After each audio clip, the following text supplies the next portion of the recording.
Magandang araw at welcome back po dito sa ating channel, Sir Johnny 2.0 para sa ating Ola review. Bago natin simulan ay maglalambing ako sa inyo na paki-subscribe na lang po ang ating channel, like, share at hit nyo po yung notification bell para updated po kayo sa mga Ola reviews at mga kung ano ng mga sidelines o side hustles na maaari ko ibigay sa inyo para kahit paano magkaroon kayo ng extra income. So yun, sinubukan ko ang isang Ola. Kung okay ba to, kung recommended ko ba to o hindi. Maayos ba itong magbigay ng interest o malaki ba ang mga processing fee? Pag-usapan natin si Pinoy Peso. So sinubukan ko siya ngayong araw na ito. Si Pinoy Peso po ay registered naman po sa SEC under Inclusive Credit Lending Incorporation. Yun nga lang, meron siyang asterisk. Ibig sabihin may pending case po ito na nasa SEC. So para sa akin medyo hindi ko i-advise na manghiram kayo rito. Pero sinubukan ko pa rin siya. Kung okay siyang hiraman, kung malit ba yung tubo o magkano yung mga processing binabawas nila sa ating hihiramin.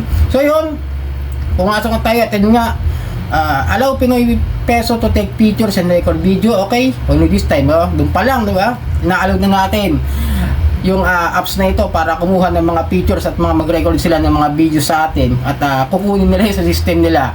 Yan po yung mga isang estilo nila kung bakit nakukuha nila yung mga picture natin.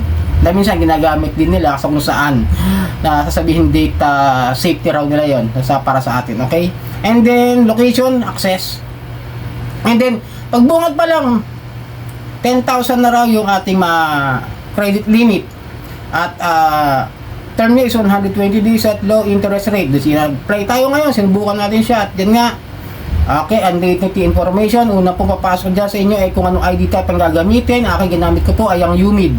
Tapos birthday, etc. etc. Then gender. Then personal information, yung kailangan nila, yung address, email. At meron silang yung second phone. Siguro, alam siguro nila na meron kang ibang number. Ganon. Baka yun yung tatawagan din nila. Pero binigay ko naman yung yung isa kong number. Then social account, hinihingi rin nila yung Facebook, something like that. Ayun, yun ang aking binigay sa kanila, Facebook po. Excuse me. And then work information, ang ginawa ko po is hindi ko na nilagay yung trabaho ko muna, no. Freelancer as a YouTuber. Bali, position owner, kahit paano may extra income tayo dito sa YouTube, kaya yun ang ginamit ko ngayon. And then yung salary ko rito is nasa estimated lang naman 10,000. Then nilagay ko yan doon sa company name, yun nga yung number ko, kung saan nila ako makakontak, yung company address dito lang dito ako sa Metro Manila, NCR, ayan. Then excuse me po, yung relationship, yung mga contact information na ibibigay natin sa kanila. Tatlo po ang kailangan nila. Ito po yung brother and sisters, yan mga number ng mga kapatid ko, taka nung mother ko, yung mga binigay ko sa kanila. And then yung product list nila is may offer daw sila VIP Pro 10,500. Medyo nag-alangan ako, nahihiramin yun. Hindi ko siya sinubukan sa loan amount na VIP Pro. 100% daw ang successful sa kanila. 10,500 Hindi ko siya in-applyan. Ang in-applyan ko po ay ang 3,500 lamang. Marami po siya nakalagay dito ng mga VIP 22, 21, something like that. Pakita ko sa inyo, ayan. Ayan po. Yan po yung mga unlimited fast loans na pwede nyo applyan kung magkano yung gusto nyo i-loan sa kanila. And then, yung tinignan ko na yung VIP 2 na pinili ko, yung 3.5, ito na po yung susunod niyan, yung payment method, withdrawal channel. Kung e-wallet po ba yan, GCash, something, Paymaya, o kaya mga bank account. Mas gusto nila bank account daw para mas madali yung ito yung tips niya To guarantee to be credited successfully, please buy your own bank account, mismong bank account kung mas malaking chance na ma-approve kayo dito sa Pinoy Peso. So tinignan ko muna yung kung magkano ba talaga makukuha ko o yung babawas nila sa akin. Pindot ko yung tawag yung view details, yung management fee, ayan po. And lumabas po ito. Ang interest is 25 pesos, account manage fee 137, platform service fee 344, risk fee 344 again, credit fee 550. So it means malaki yung pababawas doon sa ating hinihiram na 3,500. So lumalabas doon is yung management fee po niya is 1,400. Ito po yung loan information. Application amount 3.5. Receive amount ko po na makukuha kung itutuloy ko ito is 2,100. Management fee is 1,400. Loan date niya is ngayong linggo, March 23, 2025 po. Expiry date po niya 3:30. Ibig sabihin 7 days. Next week na po siya kagad babayaran ng halagang 3.5 po yun.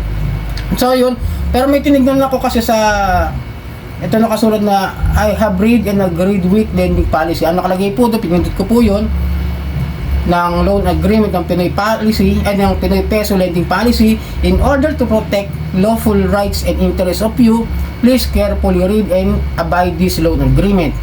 Before you confirm and agree upon this agreement, you shall clearly understand all the information of the loan product. Clicking to agree to apply for the loan. So, kinonfirm ko yun. But the problem is, hindi ko tinuloy. Masyadong malaki po kasi yung babawas nila sa aking hihiram yung 3.5, di ba? Medyo lugi talaga doon sa kanilang pangutang na 3.5, tapos makukuha ko lang is 2.1, tapos 7 days lang po siya. Kaya, kahit sabihin ko ng may araw sweldo ko is 30, linggo naman yan, wala naman ako sahod. Susunod na araw pa yon, Lunes pa, di ba? Kasi ang 30, linggo yan eh. So, maiipit lang ako. Kaya, hindi ko tinuloy utangan itong Pinoy Peso. Hindi ko siya kinonfirm na loan. Okay? Pero kung sa inyo, kung sa palagay nyo, okay ba to? Pero para sa akin, not recommended itong klase ng OLA na mataas ang processing fee, management fee, at kung ano-anong fee. Tsaka hindi ko rin nagustuhan sa kanila is yung paghingi ng mga Facebook account, no? Pero nilagay ko yung pangalan ko. May isa kasi account ng FB na matagal ko na hindi ginagamit, pero nakikita ko pa rin naman na hindi ko na siya hindi na ako naglalagin doon. Yun ang binigay ko. Hindi po itong aking Facebook na yung kailangan na janitor. Yung tunay na pangalan ko po yung ginamit ko puro. Yun po yung binigay ko sa kanila. At hindi ko talaga siya susubukan hangga't maaari. Iwasan niyo yung mga ganitong klase, no. Hindi sa kundi para magkaroon kayo ng awareness at magkaroon muna kayo ng review at na-research muna kung okay ba talaga hiraman o hindi itong mga ganitong klase ng OLA. Ay pampayo ko sa inyo, mag-ingat na lang po kayo at aralin nyo muna bago kayo mag-apply ng loan. Baka mamaya kasi yung maliit na halaga maging malaking problema. So sana makatulong ang video nito sa inyo sa mga nag-apply para makapag-loan sa mga OLA na ito. So sana nakatulong ang video at maglalambing po ako sa inyo na pakisubscribe na lang po Sir Johnny 2.0. Like, share at hit nyo na po yung notification bell para updated po sa mga OLA reviews.